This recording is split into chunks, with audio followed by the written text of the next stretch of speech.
Okay, welcome everyone to another episode of Bare Bones Fishing. So once again, back on the St. Clair River here. Actually out in Lake Huron, I would say. Oh, just gonna pop that in neutral. And so I'm gonna do something a little different today. So we're sitting mid-morning. We're gonna do what I'll call running and gunning fishing, okay? But essentially what I'm gonna be doing is I'm gonna be driving around and using my electronics to find pods of fish or areas where fish might be held. So, common practice at this time of year in this area is to just drift, reset, drift, reset, drift, reset, drift, reset. And I will be doing that, but I'm going to try to pinpoint my drift pattern a little bit more. So instead of these big long drifts, I'm going to try to get right on top of pods of fish and see what we can do. So just to provide a little bit more context about what I was doing on this day, just to give you an idea of how it typically gets done during the fall, and anybody who fishes on a river system probably understands what I'm about to explain. Common courtesy, general practice, and general etiquette at this time of year is to simply go on these big long drifts. And so the current is traveling in this direction, okay? And typically, I'm going to change there we go, change that. And typically what happens is you'll have these stacks of boats, okay, that are typically in a fairly small area, usually because that's where the fish are located. And so what happens is you have this giant pile of boats that are all drifting in the same direction.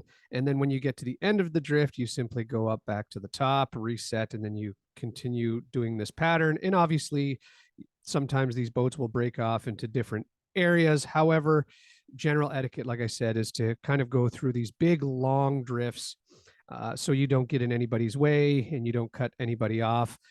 Like I said, that's kind of general etiquette. It isn't always followed that way, as most of us who are out there quite a bit know, but that's general etiquette. Now, the day that I was out, there weren't a lot of boats out on the water. And so I took advantage of this. And so what I was able to do was I could actually scan this area here with my electronics. And let's just say I found a pod of fish over here. I'm just going to erase some of that stuff. There we go. So let's say I found a pot of fish here. What this allowed me to do was I could drift through here, stop very abruptly, quickly reset, and then drift through. So my drifts, instead of being these long drifts that are, a couple hundred feet long, in this case, I was keeping them incredibly tight and just going over these spots over and over and over. And so, like I said, because there weren't a lot of boats around, I was able to target my drifts a lot more precisely. So anyhow, just wanted to provide a little bit more context there. Let's get back to the video. So I'm going to be starting off with my go-to. So I got a 3/4 ounce jig, finesse minnow, piranha, and then my homemade stinger hook. Same thing that you've seen me use before. So this is what I'm going to start with. We are getting a little bit later in the day. You can see that the sun really isn't out, so it's a little dark. So I might change that color, but for now, that's what I'll be using. And so I'm going to try to show on this camera here some of the things that I'll be looking for. You can see on my graph here, okay, I'm marking some fish. These are tucked right down on the bottom. Okay, it is a little hard to see. Another view that I will be using today is I have this side scan. You can see fish and structure using this, and so I'll be using this as well to try to find areas where fish are being held or find pods of fish. So the first thing I'm going to do is I'm going to get my fish finder all set up here. And I was marking fish back there, so I'm going to retrace that track. The track is the little red line that pops up on the screen. And so I'm going to try to retrace that track and see if I can find that spot where I was just marking them. Okay, so this was that area. So we're going to drop down here and see if we can find them.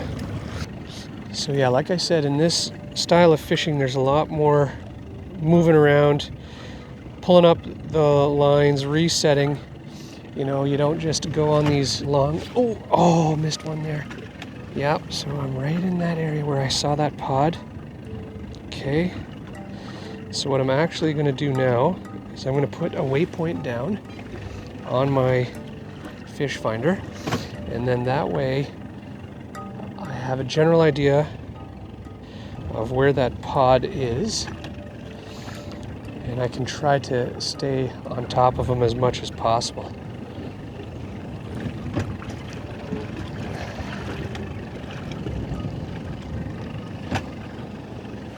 Oh, there we go. Look at that. Love it. Love it when the plan pans out. But what a great start. So like I said, running and gunning. That's what we're going to be doing today. A lot of reset and setup and reset. And what do we have here? Just a nice walleye. Just a really, really nice walleye. Yep, beauty. Wow. Okay. So, kind of neat. Oh, look at that, popped off. Great, what a great start. There you have it, walleye number 1. We are in really shallow water, so he is good to go. Okay, so like I said, instead of continuing my drift here, I'm actually going to run back up to that waypoint and see if I can find that pod. Oops, find that pod again.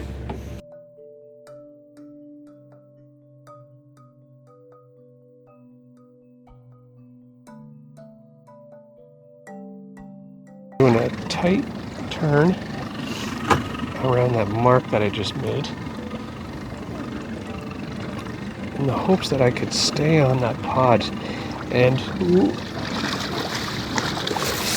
got one. Look at that. This one does not feel like a walleye, and if it is, it's a small one. But anyways, once again, wow. Yeah, that's a walleye. It's a good one. Nice one. Ooh, probably too big for a boat flip. Ooh, that one choked it down. Nice.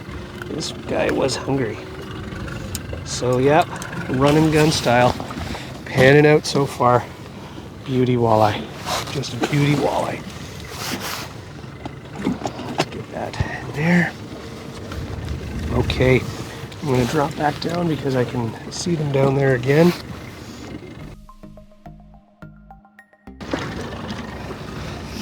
Yeah, that was a beauty.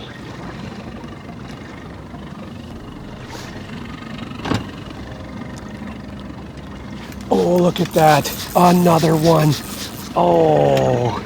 Ooh, good pull there. Good pull there. Good pull there. Ooh. Oh, popped off. That was a nice one too. Oh, that's too bad. Anyways. Wow. Okay. Not marking any, so we're going to reset. Or not reset, we're going to go try to find another spot.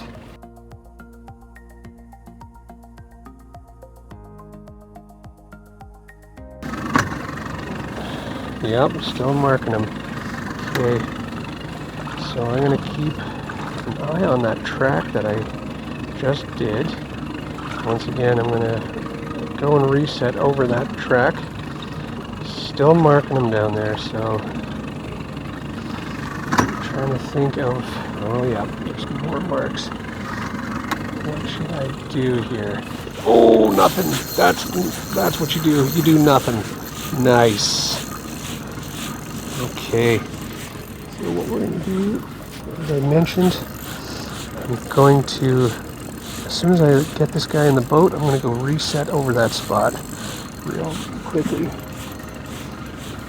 Not screwing around here. Oh yeah, that's a good one. I probably shouldn't boat flip him, but I'm going to. Mouth closed, tail pinched. 20 inch, not huge.